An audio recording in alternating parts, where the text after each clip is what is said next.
रास्ता मझिरु एक विस्फोरक बुझेई गाड़ी को हाइजैक करी सेथिरे थिबा विपुल परिमाणर विस्फोरक सामग्री लुट होईछि। तेबे माओवादी माने एहीपरि कांड घटाइथिबा संदेह करा जाउथबा बेले प्राय 1.5 लाख टंकारु अधिक 4 टनर विस्फोरक सामग्री लुट होईछि।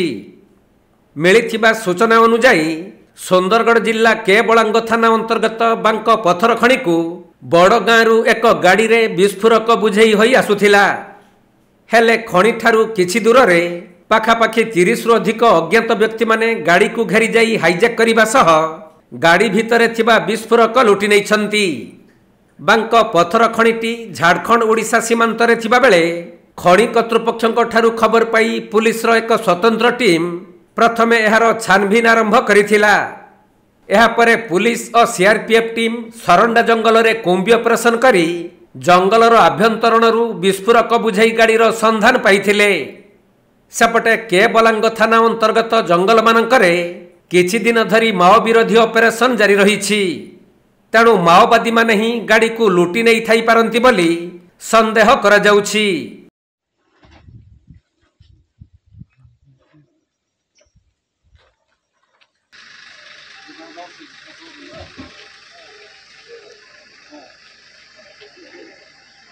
सुंदरगढ़ जिल्लारू चैतन्य पटेलଙ୍କ रिपोर्ट, कोणार्क लाइव।